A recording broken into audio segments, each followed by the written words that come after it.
नमस्कार। 23 का महासंग्राम में छत्तीसगढ़ पर इस विशेष चर्चा में आपका स्वागत है। मैं हूं अभय किशोर। छत्तीसगढ़ की स्थापना के बाद से इस प्रदेश के राजनीतिक आकाश पर एक प्रमुख सितारे की तरह रहे हैं यहां के प्रथम मुख्यमंत्री अजीत जोगी। राजनीति के हर फन में माहिर थे अजीत जोगी। वो अब तक प्रदेश में हुए सभी बड़े चुनावों में बेहद महत्वपूर्ण भूमिका में रहे। उनके निधन के बाद 2023 का विधानसभा चुनाव पहला चुनाव है। ऐसे में आज हम इस बात पर चर्चा करेंगे कि बिन जोगी छत्तीसगढ़ की राजनीति का कौन सा रंग गुम गया है। उनके नहीं होने से उनकी पार्टी के कई नेता छोड़कर कांग्रेस या बीजेपी का दामन थाम चुके हैं। ऐसे में पिछले चुनाव में उनकी पार्टी को मिले वोट इस बार दूसरे दलों को शिफ्ट हो सकते हैं। ऐसे कई फैक्टर हैं जिस पर चर्चा करना जरूरी है। 23 के महासंग्राम में हम खास मेहमानों के साथ चर्चा शुरू करने से पहले देखते हैं ये रिपोर्ट। छत्तीसगढ़ राज्य स्थापना के बाद से ही इस प्रदेश की राजनीति का एक ध्रुव थे अजीत जोगी। राज्य के पहले मुख्यमंत्री होने के नाते सत्ता और संगठन में उनकी लगातार पकड़ बनी रही। जमीन से जुड़े इस नेता का सीधा संबंध आम लोगों से होता था और वे उन्हें अपने खास अंदाज से अपना बना लेते थे। और मोर टेटकू राम के का हाल है, मोर खोर बहरा का हाल है, मोर चैतू के बैसाखू का हाल है। ये तो इंदौर में संपत्ति बना थे। हमर बैसाखू, हमर चैतू, हमर टेटकू, हमर खोर बहरा, ओखर तो वही हाल है, पहली से खराब हो गए। कांग्रेस ने 2003, 2008 और 2013 का विधानसभा उन्हीं की अगुवाई में लड़ा। 2018 में उन्होंने अपनी एक अलग पार्टी बनाकर चुनावी मैदान में ताल ठोकी और तीसरी ताकत के तौर पर एक तरह से अपनी पार्टी जेसीसीजे को स्थापित कर दिया। हालांकि उनके नहीं रहने से जेसीसीजे अब काफी कमजोर नजर आ रही है। इस बार बसपा से उनका गठबंधन भी नहीं हो पाया है। ऐसे में देखना होगा कि इसका लाभ किसी बड़े दल को मिल सकता है क्या। 2018 में वो उस जगह जो चाहते थे वो वहाँ तक पहुँच पाए। एक लंबा एक अच्छी सीट 5 के लगभग उनके पास मिली। वोट शेयर भी बहुत अच्छा था। अभी उम्मीद हालांकि उतनी नज़र नहीं आती क्योंकि अजीत जोगी हैं, अमित जोगी हैं। तो ये फ़र्क देखने को मिल सकता है क्योंकि जितने एग्रेसिव ढंग से उस वक्त लोग जुड़े थे वो उतने वक्त अभी नहीं हैं। जब अजीत जोगी थे तब की बात अलग थी। आज कितना 2023 के चुनाव में कितना इम्पैक्ट डाल पाते हैं अमित जोगी और जेसीसी, ये देखने वाली बात होगी इस समय पे 2023 के चुनाव पे। प्रशासनिक सेवा से राजनीति में आने वाले अजीत जोगी खास अंदाज में विपक्ष पर निशाना साधते थे। उनके नहीं रहने से एक तरह से स्थायी रिक्तता प्रदेश की सियासत में आई है।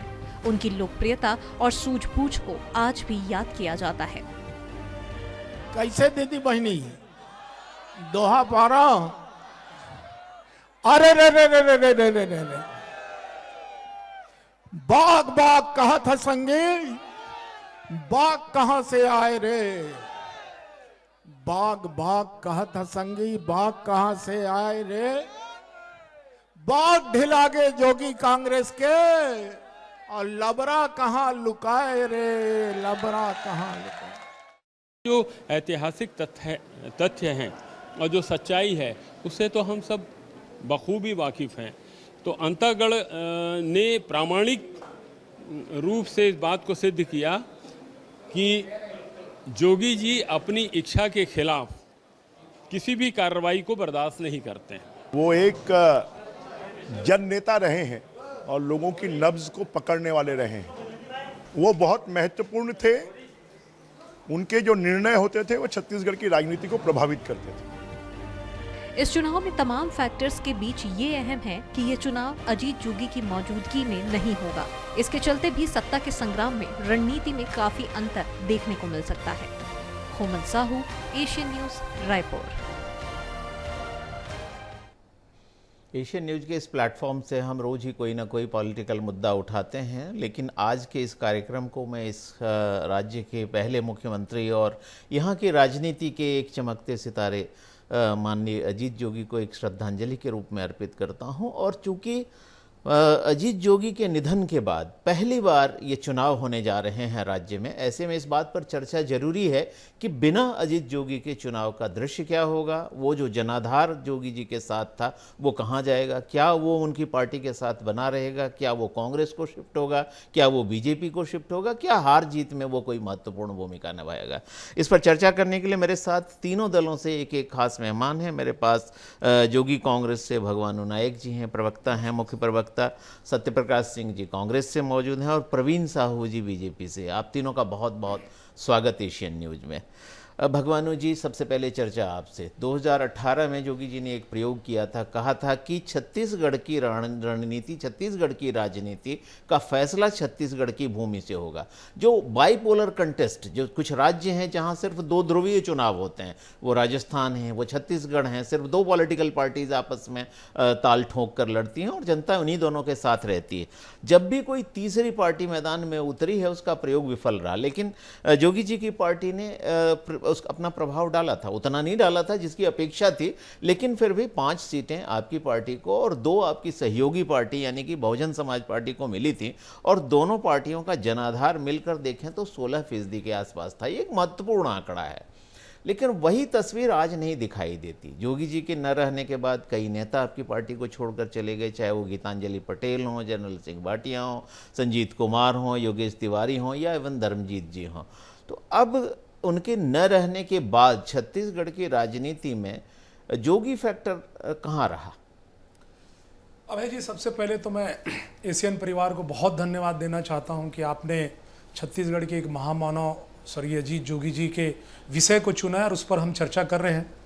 निश्चित रूप से अजीत जोगी आज हम सबके बीच में नहीं, हमारे पार्टी के फाउंडर थे, इस राज्य के प्रथम मुख्यमंत्री थे। उनकी कमी हमेशा याद रहेगी, और छत्तीसगढ़ में जब भी छत्तीसगढ़ की बात होगी, देश और दुनिया में अजीत जोगी का नाम प्रमुखता से लिया जाएगा।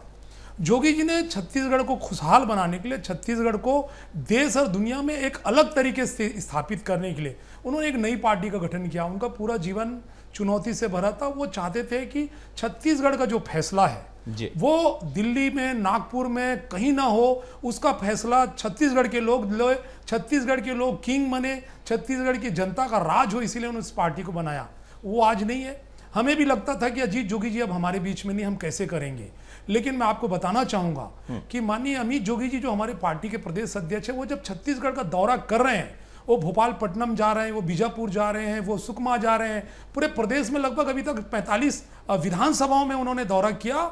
और जिस प्रकार से अजीत जोगी जी को सुनने के लिए, देखने के लिए भीड़ उमड़ती थी, वैसे ही अब उनके बेटे को भी देखने के लिए जो है लोग उमड़ पड़ रहे हैं, और लगातार ये जो भीड़ है ये बढ़ती जा रही है। और हमें ऐसा पूर्ण विश्वास है, आने वाले समय में जो सपना जोगी जी ने देखा था, जिस सपने को लेकर के हम आगे चल रहे हैं, तो वो उनका सपना को हम साकार जरूर करेंगे। वो इस चुनाव में हमारे साथ नहीं होंगे, लेकिन उनका जो आशीर्वाद है वो हमारे साथ होगा। चलिए, आपकी जो ये क्लेम है उस पर क्या रूलिंग पार्टी कांग्रेस, जो एक समय में जोगी जी जहां थे और जहां से निकलकर उन्होंने जोगी कांग्रेस का गठन किया, क्या वो भी इस दावे से सहमत है? इस पर चर्चा करते हैं और सत्यप्रकाश जी से जानने की कोशिश करते हैं। सत्यप्रकाश जी, आपकी पार्टी में एक लंबे समय तक अजीत जोगी की भूमिका रही, लेकिन उसके बाद कई तरह के विवाद भी उत्पन्न हुए, और एक समय ऐसा आया कि जब अजीत जोगी पार्टी से अलग हुए और उन्होंने एक अलग पार्टी बनाई। उस समय ये बीजेपी को इस बात का भरोसा था कि चूंकि जोगी कांग्रेस से अलग हुए इसलिए वो उसका नुकसान करेगी, लेकिन टीएस सिंहदेव जी ने चुनाव के पहले कहा था कि बीजेपी का नुकसान करेगी, और जब नतीजे आए तो कमोबेश ये नुकसान बीजेपी का ही दिखाई दिया। क्या आपको लगता है अजीत जोगी के न रहने के बाद अब ये जो चुनाव हो रहे हैं उसमें उनके न रहने का लाभ आपको मिलेगा या फिर बीजेपी को मिलेगा? देखिए अभय जी, सबसे पहले तो प्रदेश के प्रथम मुख्यमंत्री थे, मैं उनको अपनी श्रद्धांजलि अर्पित करता हूँ। और देखिए, आपने जो बात कही, बहुत सालों तक गए उन्होंने हमारी पार्टी में उन्होंने सेवाएं दी, बहुत से अनेक पदों पे रहे, राज्यसभा लोकसभा के भी सदस्य रहे, मुख्यमंत्री रहे पार्टी के तौर से। तो मैं एक बात बोलूँ, उनकी देखिए आपने खुद पैकेज में चलाया कि 2003, 2008, 2013 में वो थे पार्टी में, तो भी हमारी पार्टी सत्ता में नहीं आ सकी। और कुछ ऐसे कारण थे जो उनकी अपनी एक विश्वास बोल दीजिए, अपने एक महत्वाकांक्षा बोल दीजिए, उनकी एक अपनी व्यक्तिगत महत्वाकांक्षा की वजह से उनको पार्टी से पृथक किया गया। ये भी एक कारण बीच में आया था। तो उन्होंने अपनी पार्टी बनाई, 2018 में पार्टी बनाई। 2018 में तो वो जीवित थे, उसके बाद उन्होंने, जैसे आपने बताया, 5 और 2 7 सीटें उन्होंने बहुजन समाज पार्टी ने मिलकर ली। मैं तो बोलता हूँ बल्कि अगर वो पार्टी नहीं बनाते तो हम जो आम चुनाव 2018 में 67 सीट लेके आए थे वो 73-74 सीटें होती। उन्होंने कुछ तो नुकसान हमको हमारा पहुंचाया ही था। मैं वही बोलूँगा, वो बहुत बड़े नेता थे, बहुत जन नेता थे, लोगों का उनके साथ जुड़ाव था। मगर मैं अपनी पार्टी के तौर पर बात करूंगा कि जैसे मैंने बोला कि 3 चुनाव जब जो बीजेपी जो सत्ता में आई उस समय भी थे, तो वो नहीं कर पाए थे, हम सत्ता में नहीं आ पाए थे, बल्कि वो उन्होंने जब पार्टी छोड़ी तब हम सत्ता में आए थे। तो ये कहीं ना कहीं एक सोचने वाली बात है कि ऐसा क्यों नहीं हो रहा था। और जैसे हमारे मुख्यमंत्री ने कई बार इस पर आपके मीडिया में बातें भी रखी है, तो वही मैं बोलना चाहूँगा, उनका होना ना होना अब कोई फर्क नहीं पड़ता है। देखिए, और एक और बात मैं बोलूँगा, जैसे कि अब वो नहीं है, तो जैसे मैंने बोला 2018 में वो थे, तो भी जो जनता है वो इधर ही आई। अभी तो वो है नहीं, तो देखिए अब जो जोगी कांग्रेस है उसका जनाजा कुछ है नहीं, सिर्फ और सिर्फ अजीत जोगी जी के नाम पे चलते हैं। देखिए, अजीत जोगी जी का जनाजा था, जो वो व्यक्ति थे, एक जन नेता थे, मगर आज वो नहीं है। लोगों को मालूम है कि हमको काम चाहिए, हमको नौकरी चाहिए, महंगाई से छुटकारा चाहिए, तो जो व्यक्ति है, जो सामने दिख रहा है, उसी के पीछे जनता जाएगी। ठीक है, आपको सम्मान देगी, आपको वो बहुत मान देगी, मगर अभी उससे मतलब नहीं है ना। अभी चाहिए लोगों को रोजगार, लोगों को महंगाई छुटकारा, बेरोजगारी खत्म करना है, तो लोगों को अब ये दिखेगा जो सामने है। तो वो इसलिए मैं बोल रहा हूँ, उसका कोई फर्क नहीं पड़ने वाला है। वो जो जोगी कांग्रेस में थे भी लोग, कार्यकर्ता के तौर पर बोल दिया, जनता जो वोट भी देती थी, वो 2018 भी उनके साथ नहीं, तो पूरे तौर पर नहीं गई थी, और अब तो जो बच्चे कुछ होंगे वो भी नहीं जाएंगे। चलिए, भगवान नायक जी जो मुख्यमंत्री हैं, उन्होंने साफ साफ कहा था कि अगर अजीत जोगी 2013 में भी हमें छोड़कर चले गए होते तो हम 2013 में ही सत्ता में आ जाते। उनके छोड़ने के बाद हम 2018 में सत्ता में आए। क्या आपको लगता है कि वाकई आज की तारीख में जोगी फैक्टर छत्तीसगढ़ की राजनीति में कोई भूमिका नहीं रखता, कोई मायने नहीं रखता? देखिए, जोगी फैक्टर कभी खत्म नहीं होगा छत्तीसगढ़ से। और छत्तीसगढ़ के सबसे जनाधारी और सबसे लोकप्रिय नेता, जिनका युगों युगों तक बात होगा, और सबसे पहले अगर किसी का नाम आएगा तो अजीत जोगी का आएगा। और रही बात, इन्होंने कहा कि 2018 में अजीत जोगी के कारण हमारी सरकार आई, वो जब चले गए, मैं ये बताना चाहूँगा, अगर कांग्रेस की सरकार अगर 2018 में आई तो भारतीय जनता पार्टी के 15 साल के कुशासन के कारण, एंटी इनकम्पेंसी के कारण आई। ये कहीं पर भी भगवान जी, आपसे एक सवाल जरूर करना चाहूंगा कि 2003 में भी जोगी जी थे, 2008 में भी थे, 2013 में भी थे, 3 चुनावों में भी थे। अगर जोगी फैक्टर छत्तीसगढ़ की राजनीति में असर डालता है तो 2003, 8 और 13 के चुनावों में असर क्यों नहीं दिखा पाया? देखिए, जोगी जी को फ्री हैंड कभी भी नहीं मिला। ये थे करके उनकी सरकार नहीं आई, ये आरोप लगाना बिल्कुल भी गलत है। वो आज हम सब के बीच में नहीं है। मैं पूरे दावे के साथ ये कह सकता हूं इस मंच के माध्यम से, जोगी जी को फ्री हैंड नहीं दिया गया। अगर उन्हें फ्री हैंड देते तो शायद 2000 जब उनकी सरकार गई उसके बाद आ जाती। तो कहीं ना कहीं एक राजनीतिक रूप से एक आरोप लगाना कि अजीत जोगी चले गए तब हमारी सरकार आई, 15 साल का जो कुशासन था भारतीय जनता पार्टी का, कहीं ना कहीं जो प्रदेश की जो जनता है उन्होंने भारतीय जनता पार्टी को उखाड़ फेंका, इसलिए कांग्रेस की सरकार बनी। और नई पार्टी 2018 में हमारी पार्टी बनी। इतने कम समय में, जब चुनाव चिन्ह तक हमें 2 महीना पहले मिलता है, इतने कम समय में छत्तीसगढ़ की जनता ने जो प्यार, जो आशीर्वाद जोगी जी के पार्टी को दिया है, वो आगे भी देखने को मिलेगा इसका असर। और अब तो दोनों पार्टियों को देख लिया छत्तीसगढ़ की जनता ने। 20 साल में जो उन्होंने जो धोखा मिला है, वो अब जोगी कांग्रेस को उसका मौका मिलेगा। चलिए, इसका जवाब एक बार प्रवीण साहू जी से भी लेते हैं। प्रवीण साहू जी, आपकी पार्टी जो है उसके संदर्भ में बार बार ये आरोप लगते रहे कि जो अजीत जोगी जी की पार्टी जो है या उनका जो गुट है वो एक तरह से बीजेपी की बी टीम है और उन्हीं की परोक्ष रूप से मदद करता रहा है। ये कांग्रेस के एक बहुत से प्रभावशाली नेताओं ने इस तरह के आरोप को लेकर ताना बाना बुना। क्या आपको लगता है अब जब अजीत जोगी नहीं है तो वो जो कथित मदद जिसका आरोप लगाया जा रहा है वो आपको नहीं मिलने से आपको नुकसान होगा या उनके न रहने से आपको फायदा होगा? देखिए, आप सभी को नमस्कार करता हूं, आपके सामान्य चैनल के दर्शकों को नमस्कार, सभी पैनलिस्ट को नमस्कार। देखिए, मैं कहना चाहूंगा कि कांग्रेस में शुरुआत से अंतरकलह थी, जो वर्तमान में दिखती है टीएस बाबा के बीच में, चाहे वो ताम्रध्वज जी के गुट हो, चाहे चरणदास महंत जी का गुट हो। ये इसके जो कह सकता हूं कि उद्गम कहां से हुआ इस राज्य में, तो वो जोगी जी के माध्यम से हुआ।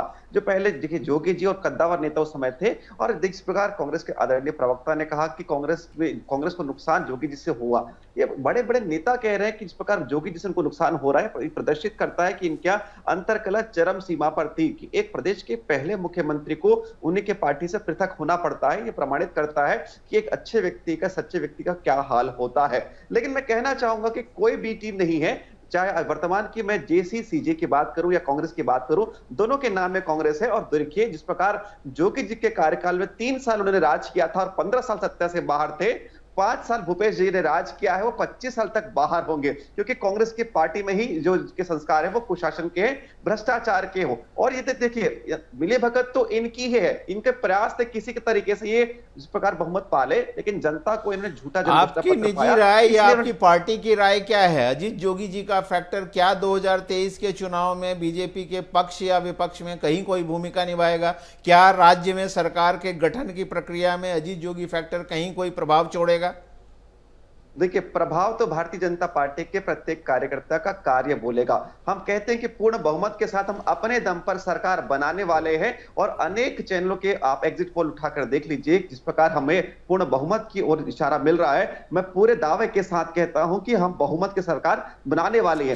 चलिए आप बने रहे हैं प्रवीण जी, आप हमारे साथ बने रहे हैं। मैं आपके पास दोबारा आता हूं। इस बीच सत्य प्रकाश जी, आपको एक फैक्टर की तरफ मैं ध्यान आपका आकृष्ट करना चाहूंगा। इन चुनावों में जोगी कांग्रेस कितना असर डालेगी नहीं डालेगी, मैं इस विवाद में या इस बहस में नहीं जाता, लेकिन आज की जो सच्चाई है वो ये है कि जोगी कांग्रेस ने जैसे 2018 में बहुजन समाज पार्टी के साथ हाथ मिलाया था और बहुत सारे विधानसभा क्षेत्रों में 2% से लेकर 8% तक वोट काटे थे, उसी तरह से इस बार के चुनाव में गोंडवाना गणतंत्र पार्टी के साथ गठबंधन जोगी कांग्रेस ने किया है। अब मैं आपको कुछ सीटों के आंकड़े देता हूं 2018 के चुनावों के। मोहला मानपुर जोगी कांग्रेस को 23% वोट मिले थे, 23.7% वोट।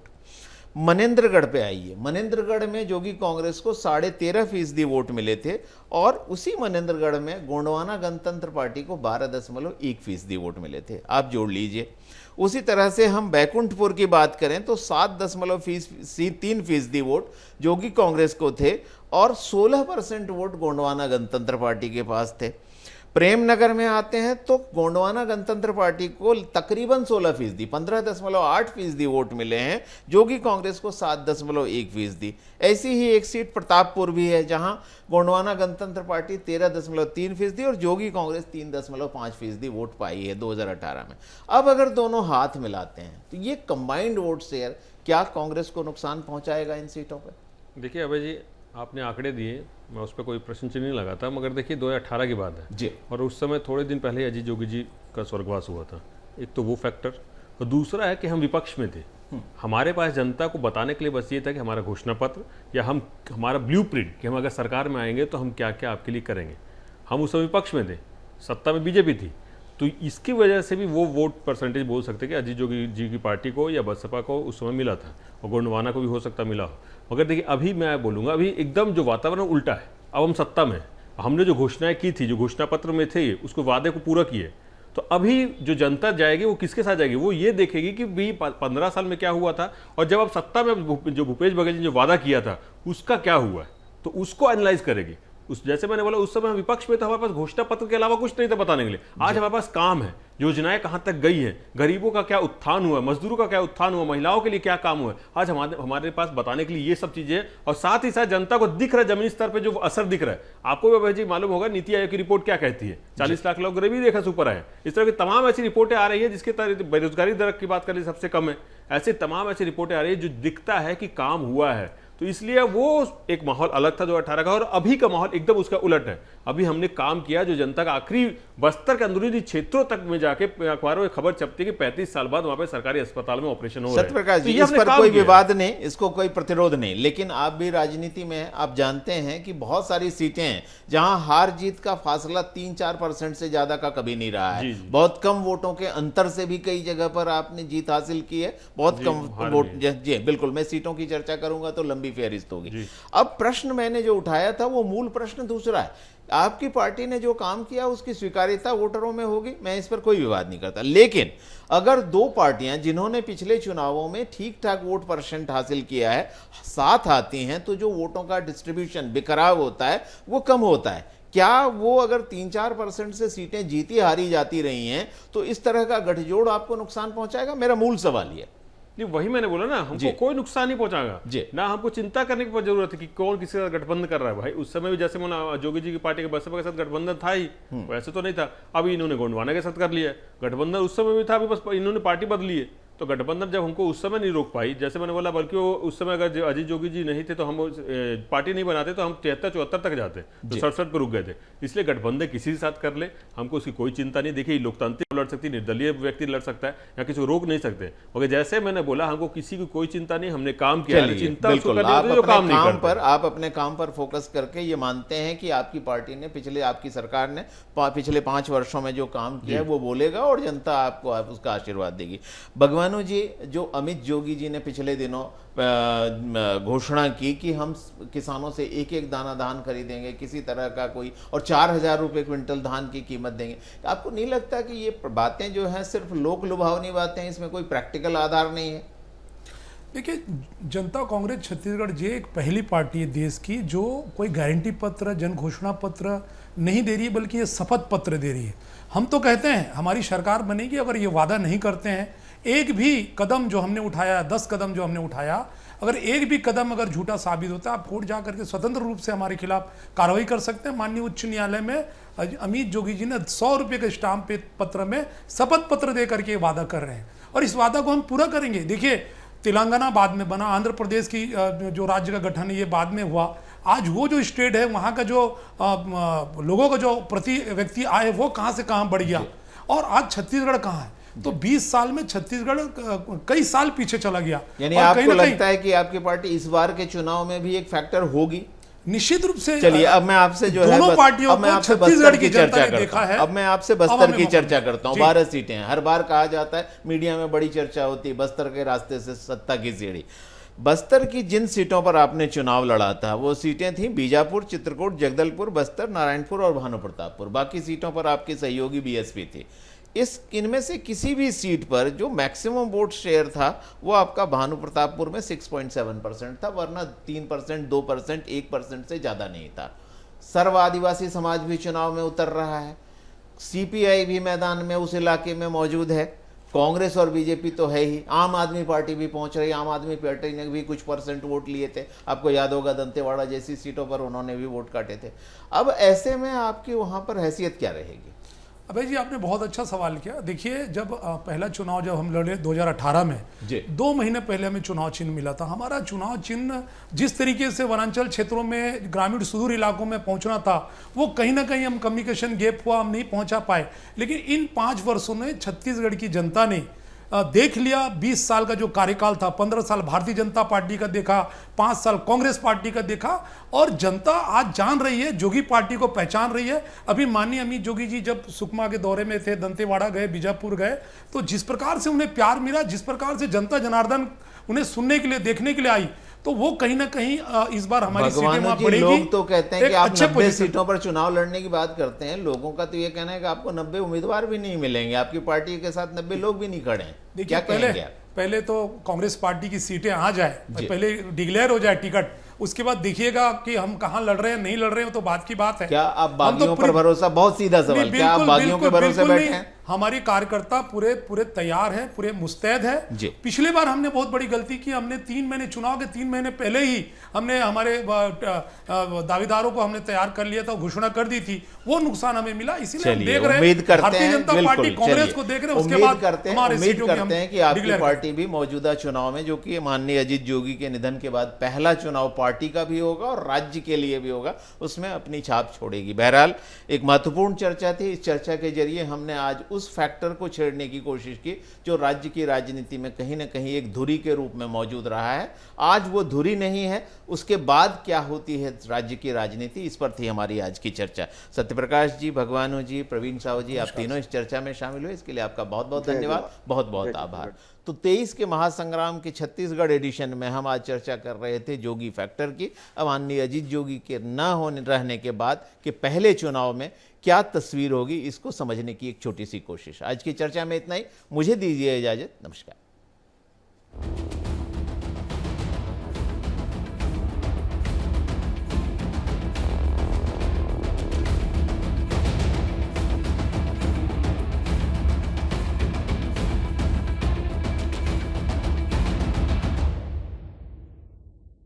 आज के मुद्दे पर आप हुजूर आप जाएंगे चुनावी मैदान में, लेकिन विपक्ष पे कोई हमला नहीं करेंगे सर। क्या मानते हैं विकास की झड़ी जो है एक बार फिर गोविंदपुरा विधानसभा क्षेत्र में लगने वाली है? जनता के बीच जाएंगे, कहीं ना कहीं 2 बार क्या बताया कि जनता ने आपको पसंद किया, 2 बार में तीसरी बार फिर से आपको मौका मिला, तो जनता को इस बार कैसे रिस्पॉन्स करेंगे? क्या मानते हैं सर कि जो विकास कार्य आपने उस दौरान जो किए थे उन विकास कार्यों को भी आप जनता के सामने पेश करेंगे अपने रिपोर्ट कार्ड के तौर पे? मैम, केंद्रीय कैबिनेट ने महिला आरक्षण बिल पारित कर दिया है, अब आप क्या मानती हैं? आप कैसा महसूस कर रहे हैं जब आपको पार्टी ने यहाँ का उम्मीदवार